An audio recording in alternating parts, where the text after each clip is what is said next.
राजस्थान के चुनाव में दुष्यंत चौटाला, कुलदीप बिश्नोई और बाबा राम रहीम क्या भाजपा की सरकार बना देंगे? क्योंकि भाजपा चुनाव रणनीति से लड़ती है और उसकी रणनीति बहुत जगह कामयाब भी हो जाती है।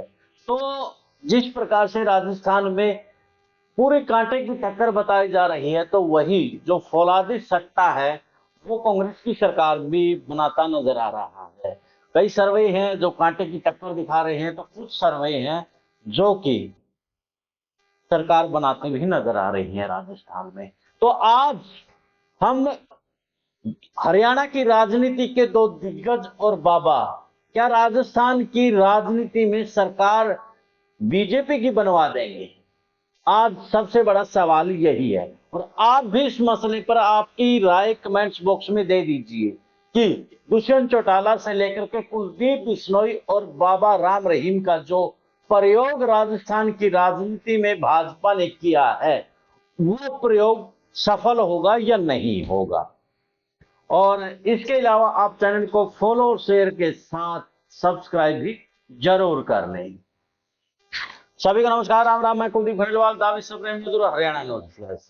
बात करें राजस्थान की, और राजस्थान में हरियाणा की राजनीति के नेताओं के साथ में हरियाणा की पार्टियों की एंट्री करवाई गई है, तो क्या वो बीजेपी के फायदेमंद रहेगी या फिर वोट काटने का एक बड़ा खेल जेजेपी जैसी पार्टी करेगी? जैसे हरियाणा के अंदर आप देखेंगे कि 2014 के चुनाव में बाबा राम रहीम ने हरियाणा में भाजपा की सरकार लेकर के आ गए थे। ये मैं नहीं बल्कि राजनीतिक गलियारों के साथ में उस समय अखबारों में भी ये छपी थी। और कुलदीप बिश्नोई जो कि कांग्रेस के बड़े नेता होते थे, उसका प्रयोग भी राजस्थान की राजनीति में हाल फिलहाल किया गया है। दुष्यंत चौटाला भाजपा को गाली दे दे करके अब जाकर के उसकी गोद में 2019 में सरकार बना ली। अब जिस प्रकार से मनोहर लाल खट्टर से लेकर के चौधरी वीरेंद्र सिंह तब सब नेता जेजेपी से गठबंधन नहीं चाहते हैं, लेकिन केंद्रीय हाईकमान जेजेपी से इसीलिए गठबंधन बनाया हुआ था कि जो जाट की राजनीति है, जाट का जो वोट डिवाइड करना है, वो कहीं ना कहीं जज्बा का फॉर्मूला काम हो सकता है। राजनीतिक जानकार यह भी कहते हैं कि दुष्यंत चौटाला का जो अब राजस्थान में प्रयोग किया गया वो कहीं ना कहीं ज्यादा नहीं तो कम सफल होता नजर आता है। तो सबसे पहले हम दुष्यंत चौटाला की बात करते हैं, उसके बाद कुलदीप बिश्नोई और बाबा राम रहीम की बात करते हैं। दुष्यंत चौटाला की राजस्थान में एंट्री इसलिए करवाई गई क्योंकि जाट बाहुल्य क्षेत्र की जितनी विधानसभा सीट हैं, उन सीटों पर वोट का डिवाइड हो, क्योंकि कांग्रेस में वोट जाता देख भाजपा की बड़ी प्लानिंग हो सकती है। क्योंकि 34 विधायक 2018 में राजस्थान में थे, तो अब 34 जो होते हैं वो बड़ा एक फिगर होता है। मैं पहले ये बता देता हूं कि राजस्थान के अंदर 200 सीट ही 199 पर चुनाव लड़ा गया है, तो बहुमत के लिए 101 सीटों की जरूरत है। तो ऐसे में 34 सीटें तो बड़ी मायने रखती है। और जो जाटों की जो इनके 34 विधायक हैं, जो जाटों की संख्या है उनकी अगर हम बात करें तो 10% फीसदी जाटों की संख्या राजस्थान में बताई गई है। तो ऐसे में दुष्यंत का फार्मूला इसलिए नजर आ रहा है क्योंकि वहां से हनुमान बेनीवाल है, वो भी एक जाट चेहरे के तौर पर बड़ा देखा जाता है। खासतौर पर वहीं पर ही जेजेपी के विधायक प्रत्याशी उतारे गए हैं जहां से जाट लोग भी यानी कि कांग्रेस को फायदा पहुंचा सकती है, हनुमान बेनीवाल को फायदा पहुंचा सकती है।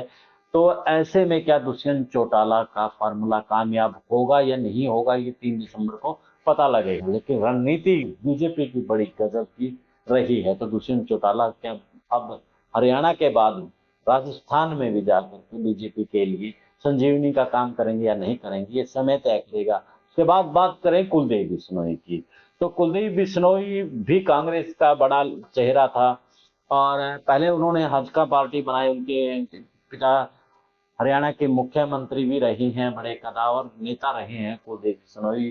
तो जब भूपेंद्र सिंह हुड्डा के साथ में नहीं बनी तो उन्होंने भी अपना पार्टी से यानी कि इस्तीफा देकर के उपचुनाव में दोबारा से बेटे को विधायक बनाया था। और राजस्थान में बिश्नोई समाज की संख्या बड़ी अच्छी है। हाल फिलहाल आपने एक बयान भी सुना होगा जिसमें कुलदीप बिश्नोई ने वो बिश्नोई समाज से वायदा किया है कि वो ओबीसी वर्ग में बिश्नोई समाज को लेकर के आएंगे। तो उसी ओबीसी वर्ग का सहारा लेकर के कहीं ना कहीं कि कुलदीप बिश्नोई पर बड़ा चेहरा है, तो राजस्थान में बड़ी मजबूत पकड़ है।